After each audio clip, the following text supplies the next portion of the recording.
Welcome to the Empowerment Hour, a podcast dedicated to the woman ready to take charge of her life, live in her purpose, and be unapologetically authentic. I am your host, Nancy Ruffin, award-winning author, mommypreneur, and the self-proclaimed Latina Oprah who is dedicated to helping women unleash their power, discover their purpose, and live up to their fullest potential. My goal is to empower you, inspire you, and help you unlock your passions and discover your purpose so that you live the most fulfilled and impassioned life.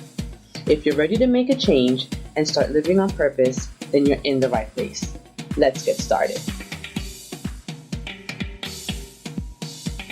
Hey guys, welcome back to another episode of the Empowerment Hour podcast. I am your host, Nancy Ruffin, and I have to tell you guys that this week has been an incredibly phenomenal week for me. So many amazing things are happening. A lot of the things that I put on my vision board this year are starting to manifest. And one of the biggest, announcements that I have to make this week is that this podcast, The Empowerment Hour, has recently been nominated for a Tecla Award in this year's Hispanicize event happening down in Miami, April 17th through April 19th. Now, if you're not familiar with Hispanicize, it is the largest conference for Latino newsmakers, journalists, content creators in the country. So this podcast was nominated for Best Content Creator in the podcast category. And I am over the moon happy. And so I guess before I kind of get all up into my feelings, I actually just want to thank all of you who tune in every single week and share your love for the show with me, share your feedback, your insights, and for those of you who actually believe in this podcast so much that you took the time out to nominate me. And so it's because of you all that I am and that this podcast is a finalist this year for those awards. And I have to tell you guys that I am up against some really tough competition. And one of my favorite people and one of my other favorite podcasts that I listen to, which is the Donde podcast, hosted by Sarah Vega, we're competing against each other. And that's a bit exciting. One, because I love her. I think that she's phenomenal. And I think that she does create great content. Like, her podcast is the bomb. And it's one that I listen to regularly. So the fact that the caliber of podcasts that I'm competing against is so high makes this even more exciting, right? Because should I win, that means I'm beating out some really tough competition. And I'm also nominated with Juan Bago and I think it's Rachel La Loca, who is his co-host on there. And I would have to admit that I've never really listened to their podcast, but theirs is, I think, Latinos Out Loud. So congratulations to them. And then the other nominee, I believe, is two young ladies, and I think that their podcast is called Morado Lens. Not really sure, and I hope that I'm not butchering the name. But what was really exciting is that 3 of the nominees are women. Right? So we are dominating this category. And it just goes to show how important our voices are in this day and age. And so for those of you women out there who doubt your power, who doubt the importance of really being out there and letting your voice be heard, people want to hear it. And they are listening to us and they respect us and they want more of what we have to say. So I'm just super, super excited. I'm humbled because this podcast has gone through so many iterations for it to be where it's at today in this podcast that I bring to you every week, it wasn't always like this. And so to see how my commitment is being recognized, it really makes me feel good, because it would have been really easy for me to give up and to just say, you know what, screw this. I'm not going to stick with this. I don't even know if people are listening. I'm not sure if I'm connecting with listeners, but apparently I am. And so I'm really glad that I stuck with it. I'm glad that you all dig it enough to nominate me for this award. And I promise that I am committed to bringing you more of the content that you have come to expect from me here at the Empowerment Hour podcast. So thank you guys so, so much.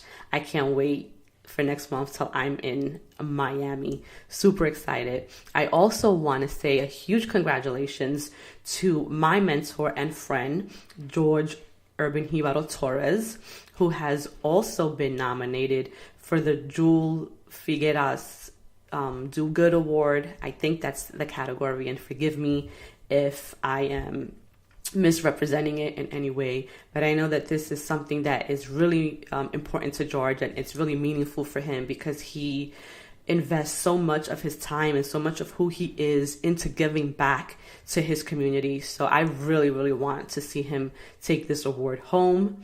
And last but not least, I want to give a huge shout out to my girl, Martha Luna, MDoll NYC, also for her nomination for Best Fashion Blogger. And she is fabulous, honey. And if you guys are not familiar with her, and if you're not following her, I encourage you to go on Instagram and click the follow button now, because she's just that dope. So enough of that. I just thank you. Thank you for nominating me. Thank you for recognizing this work. But I also want to talk really quickly about the workshop that I held yesterday. If you've been following me on my social platforms, then you're aware that I had a teen girls workshop yesterday in Washington Heights, and I partnered with Angie Abreu, aka Angie's Got It on Instagram, and her Lean to Love organization to bring a day of self-love and empowerment to girls from the ages 12 through 18 years of age. And I will tell you that this workshop was nothing short of amazing. And I really want to thank Alicia La Santera, Alicia Annabel Soto, who came through and really helped guide these young girls through a self-love letter writing process. And after that exercise was over and a few of the young women shared their letters with us, it was so powerful. And it was powerful not only because it allowed them to get their voices out there and allowed them to be heard, but what it also did was that it showed all of the other young girls in attendance that they are not alone, right? Because our teen years, they're so difficult. When you're a teenager, there's so many things happening. Your body is changing. You're changing schools. You're transitioning from middle school to high school. You might lose some friends. You might make some new ones, and it's always really difficult. And I think that for girls, even more so, because as their bodies start to change, now they're starting to get unsolicited attention, right, from boys, from men, and they may not have the tools necessary to kind of deal with that attention, to deal with the emotions that brings. And so bringing all of these girls together and allowing them to hear each other helps to show them that they are not alone, because a lot of times when you're a teenager, you feel like you're the only one going through certain things, and then that makes you feel excluded, or you might feel ostracized, or all these other emotions that we know teen girls go through. And so Alicia really helped them navigate through all of that to ultimately come to the conclusion that despite all of those feelings that they may be feeling, that they are still worthy of self-love. And it was an amazing experience for me, just being able to provide that And I also want to thank Bella German, who is a beauty blogger. She's the founder of the Beauty Nation blog. And she came through and she really spoke to the girls, not about external beauty, but about internal beauty and the importance of defining beauty for yourself, not allowing yourself to be defined by others' definition of beauty or what they think is beautiful, right? Because we really are the only ones who can define what beauty is. And the young girls had tons of questions for her. She was very open and candid in sharing her own story and her own experiences. And I think that overall we had an amazing turnout. We had over 30 young girls. I know that the parents who accompanied them were really grateful that we had provided this type of event. And it's something that I'm really passionate about because I am committed to not only empowering women, but to empowering our young girls, right? Because these young girls are going to grow up into women. And so we want to make sure that the girls we're raising are going to be strong and confident and independent and love themselves and love each other and believe in the power of collaboration and supporting each other and really fostering that sisterhood. So I just want to thank everyone who came out yesterday. I want to thank everyone who believes in this work that I do, because this event, I didn't charge for it. It was absolutely free. And we had so many amazing sponsors that without them, it would have been really costly for me to put this event together. But because of their generous donations, we were able to buy all of the supplies and the materials and really give these young women a phenomenal day of self-love and empowerment.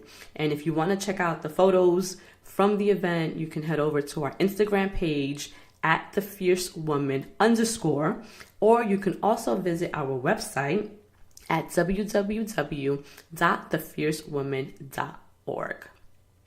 So now, to get into this week's topic. So this is a topic that I've been wanting to talk a while about because it's always a huge topic of discussion in my family. And so I'm going to be having my sister join me shortly, and we're going to talk about what it means to be Latina, the many forms of identity, I guess, that we subscribe to ourselves because we are such a mix of various races or cultures, or, you know, we're a mix of Africa, we're mixed, you know, with Spain, and we also have indigenous blood, right? The Taino Indians from Puerto Rico. And so in my family, this has always been a touchy topic because I think historically for many Latinos, they have had a really difficult time embracing their blackness.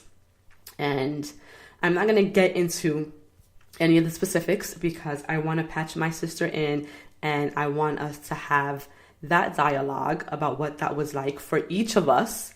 And because we look differently, it's always been a really interesting dichotomy in our household. So I am going to be patching my sister in so that we can get this dialogue started. So we are back, and joining me as promised is my sister, Diana Olmedo.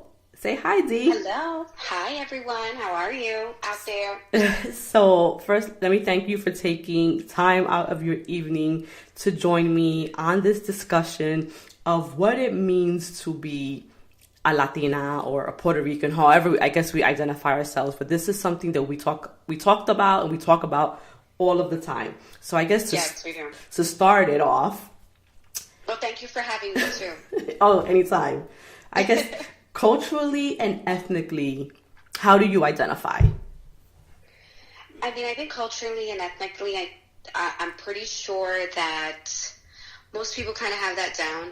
I identify myself as a Puerto Riqueña.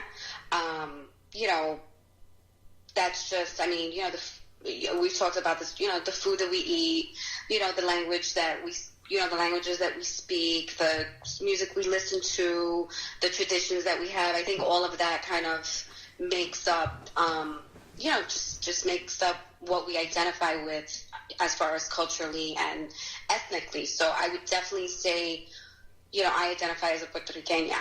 Okay. So considering that we also are American and we have things in our culture that are very Americanized, why do you identify with that as well? You know what? It's funny. The funny thing is I feel like if I'm like anywhere within the continent, so USA, like I feel I will always say I'm Puerto Riqueña if people ask me like, who are you, where are you from? Right. You know, like that. Whenever I'm traveling outside the country, I do identify as I'm American, obviously. You know, and then I'll always, you know, add the caveat like, oh, but you know, my parents are Puerto Rican. You know, like right. I'm not like I'm not just American. But yeah, I feel like if I'm within the States and people ask, I usually identify with being Puerto Riqueña. But if I'm outside the country, then I'll always kind of start with American first. That's really interesting that, you know, and it's funny though, because I think that the same holds true for me, you know, that right. that within the country, I do identify as Puerto Riqueña. Like I never say, you know, I'm American. And I guess because we're in America, it's almost an unspoken truth. Like we know that we're exactly. Americans just because right. by way of living in this country. But right. when we're outside of the country, we want people to know where we're from. And so exactly. then we say we're American, you know, but right. of Puerto Rican descent. Yeah, I mean, it's funny. I mean, when Johanny and I went, we went to Europe, and I don't know where we were at. We actually we went to like a traditional like Spanish restaurant, and you know, we could obviously speak Spanish. So they asked us where we were from, and we were like, no, we're American. You know, and then the waiter that was waiting on us was like, oh my God, but you speak Spanish, and then you know, then you kind of go into right. well. You know, but I think that when you're outside the country, I don't know. I mean, look, I'm proud to be Puerto Rican. I'm proud to be an American. You know, I feel connected to both, just the same. So, yeah, I mean, I would definitely, you know, consider myself obviously both. I just think that depending on where you are is what, you know, I guess what you're going to lead with in a conversation when right. someone's asking you. Okay, so now I want to touch on something a little bit more sensitive, and that's race, and especially right. for Latinos. So as far as race, how do you identify? And this is something that we talk about a lot. All the time. Yes. I mean, and it's kind of been a staple conversation in our household, I think, you know, just through many, many years. You know, and for me, it's really difficult to identify race. It's something that I struggle with, and not because I want to deny any part of me, but, right. you know, how do you... But I think, you know what, I think that's precisely why. But you know what, I think that's right. precisely why, because you don't want to deny any part of you. So by claiming one, it's almost as if you're denying the other. The others, right. So, you know, so for me... Generally, it's a question that I don't answer, or I leave blank if ever on a form. And you know, the forms have gotten a little bit more savvy now, where it's like white, non-Hispanic, you know, right. black, Hispanic. You know, they right. have all these different options. But you know, it's hard. I mean, we can't be just. I feel like we can't be. Well, right. Because technically you're not white, technically, race. I'm not. And right. you're not black, technically, right. you know, we're talking about, I guess. And then I guess what level, or I feel like we're almost going back to like the 1960s or right. like the paper browns, like the paper bag test. What? Skin yes. Or how dark. Yes. Right. Yeah. So no, I agree with you there. You're absolutely right with that, and I think that is really that is what people really, really struggle with, because our parents, For anyone who has seen pictures of our family, our dad is a very white Puerto Rican. Right. And mom is a very black Puerto Rican.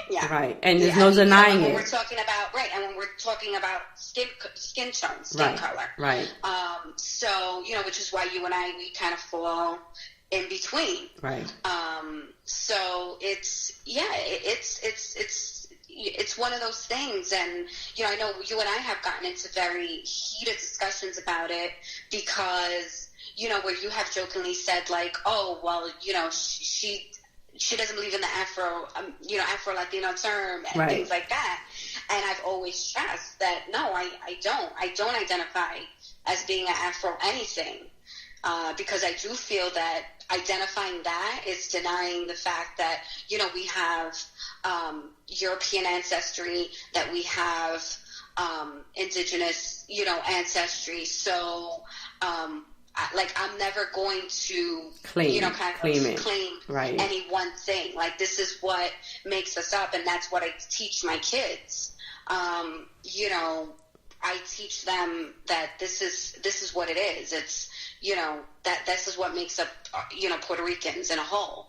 So, which is really interesting because we did the Ancestry DNA, and, it was nice to kind of get back some results and to, to get the confirmation of, to see what you are, right? Exactly. And so I kind of want to talk a little bit about what it was like for us growing up, because we grew up in a predominantly Puerto Rican neighborhood. Like, that's all we were ever around. And so, I don't think that, like, these conversations were never really had with us growing up. Like, I don't remember us ever talking about race or any of this as young kids, because we all kind of looked like each other. And even if there were darker Puerto Ricans, I didn't see the blackness. I don't even know if that makes sense, but it just, because I think we all grew up. We defined each other by the culture and not so much by what we looked like physically. Is that, right. Would you say that that's a correct assessment? Definitely. Because, we grew up, like you said, in a predominantly, Puerto Rican Jewish neighborhood. Right, well, yes. And they, we always, everybody, even if they didn't look the same, but you had a cousin. There right. was you had we had our very fair skinned cousins. We had our very dark skinned cousins. We had the ones in the middle. We had cousins with light eyes. We had, whatever. So it was always relatable. Everybody was relatable to each other. So there wasn't that, I think, colorism right. that we grew up with. It was, culturally, you had the Jews, you had the blacks, you had, the Puerto Ricans, the Dominicans, like that was how you separated, So can you pinpoint exactly when you became aware of this race thing within our culture? Can you pinpoint that? Because I know you took a Puerto Rican history class, so was it before that? Was it after that? You know what? Are you asking as far as the race thing and kind of figuring out where Puerto Ricans fell within that? Yes. Yeah, I would probably, as crazy as that may sound, I probably really started learning about it when I fell into that Puerto Rican studies class when I was in college. You're probably right. It probably wasn't something that I thought about prior to that. But do you remember? Go ahead. I'm sorry. No. I always kind of knew. Maybe it was before then, because I always knew that. Maybe Daddy. I don't know. Yeah, I think so. Would say, right? I feel like I did know somewhat. Maybe not into the depths of really understanding how it all came about and it all happened, but kind of knowing that, Puerto Ricans were made up of different races and people coming from different places. Well, the reason why I ask this is because I remember, and I probably will trace this back to when we lived in Queens, the first time we had the discussion like about race as far as it applied to Latinos, because mommy was really adamant about not being black. Right. Like she was like offended that anyone would dare to call her black because she says she's not black. She's Puerto Rican. Right. But clearly, I mean, when you look at her, she's black, right? There's no denying her blackness. And I think a part of that, though, comes from the fact that in this country, historically, black has been a term that has been assigned to African Americans almost like exclusively. So if anyone else calls themselves black, it seems to be synonymous with African American, which is not true at all. Right. And I think that she, I mean, I don't know if it's through conversation with us, but I know she has come to terms with that. Right. She understands now. Now she understands. Right. Now she understands. I think that she, you know, again, she I don't think she ever denied the fact that she's black. I mean, come on, she just has to look in the mirror. But I think that because in her mind, she correlated black with African American, you know, as well. So, you know, for her, she's like, no, we're not African American. So, so I do think that that's where that came from. Well, you know, interestingly enough, African Americans in this country also think that the word black applies only to them. That if anybody else dares to call themselves black, that it's like, how dare you, because you're not African American. I don't think all, but I think many. You know, no, not all. I mean, it's not all, but there's a good number of African Americans who believe that the term black is only solely for them, not realizing that those slave ships, they made different stops. Like, it didn't come straight to, you know, America. They made stops all along the Caribbean, all down South America, like all over the world. And so there's blacks everywhere. And we know this. There's black Cubans, there's black Venezolanos, black Mexicanos, you know, Belize. There's blacks everywhere in, you know, in this world.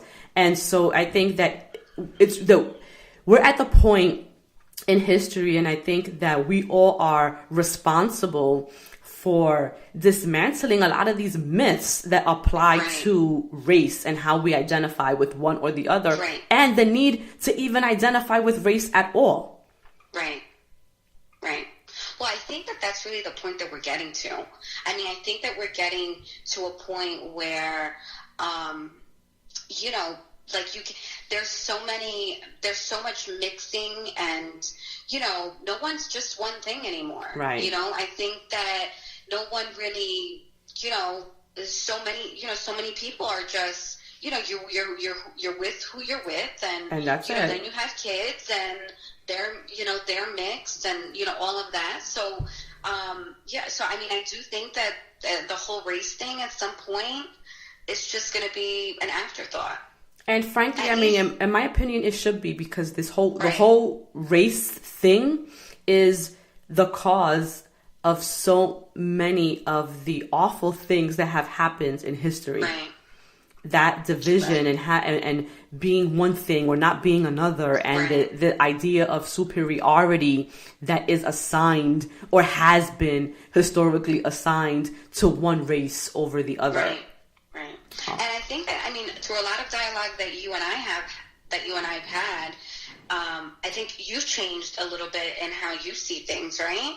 Well, I would hope so, right? Because the more you grow, the more experiences you have, the more you read and you learn, you would hope that at some point you're growing and that your opinions on certain things are changing based on new information that you're getting, right? And so, and you're absolutely right. I think that for a really long time, and this is so interesting because for me, I identify more with the blackness of our heritage than I do with the European part or the indigenous parts of our heritage.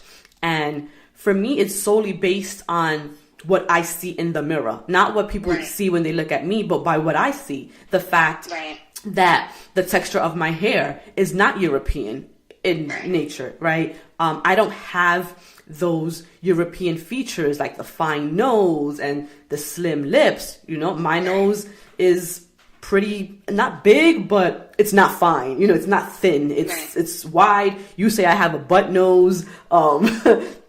My lips are big, you know, so I don't have those European features, although I have European heritage and ancestry. Right.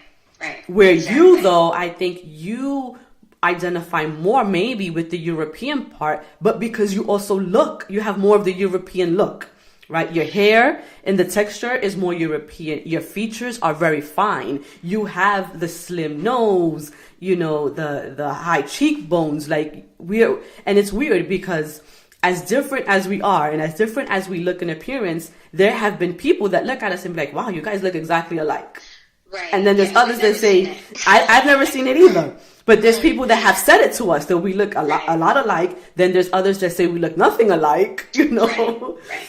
Well, that's the thing, and you know, and that's the thing. I really don't identify more with anyone. I mean, to be quite honest, most people think I'm Middle Eastern. I mean, that's, you know, I get that more than I get anything else. So, you know, so I just, like I said, I don't deny any part of me, and I don't give more to any specific part. Right. You know, I feel that it's all equal, which it really isn't, and we're going to talk about that. Yes, we are. Next week, which is going to be really interesting, and talking about my Ancestry.com DNA results. So that's going to be an interesting show. We can go through, you know, kind of the percentages and all of that, because it is, you know, it is eye-opening. It really is. See, right? And, you know, to see where you come from. Where you come from. Yeah, absolutely. And, you know, and I think that's where I'm going to kind of end tonight's episode, because we're going to get much deeper into this conversation next week as we talk, you know, about the results. And for those of you out there listening right now, what we're going to do is that we're also going to do a Facebook Live on this. So while we're recording the podcast, we're also going to be doing a live stream of the discussion that my sister and I are going to be having. Hopefully we'll have other family members around who can kind of chime in on the discussion. But the purpose of this was really to kind of shed a little light on a topic that a lot of Latinos talk about, many still struggle with, you know, because we know within our own communities, people still have a hard time with their own blackness. Even if their skin isn't physically black, they still have a hard time identifying with their African roots and their heritage. And this is something that we wanted to talk about because it's important to show that there's nothing that you should be denying about yourself, because it's the fact that we're this mix of so many different parts of the world is a beautiful thing. Right. You know, and not only that, but for you, you know, as a person, I mean, for you to know where you're going, you got to know where you come from. And Absolutely. You have to be happy with that. And you have to be content with yourself. And once you know yourself, and I mean in every way, shape, or form, you know, once you know yourself, you know, the sky's the limit. Then you know where to, you know where you can take it. But if you are denying parts of yourself, or if you're, you know, broken or half a person, or, you know, whatever the case may be, you know, until you work through that, you're never going to, you know, you're never going to push forward or at least to your full potential. So, you know, this is a wonderful topic, and I'm so happy that you're talking about it and that you invited me to speak on it as well. Well, first of all, thank you for being on. I can't wait until we go through the actual results. And for those of you out there, thank you for tuning in as you do every single week. You are appreciated, and make sure that this week you go out there, you are focused, you are doing purposeful work, and that you're crushing those goals.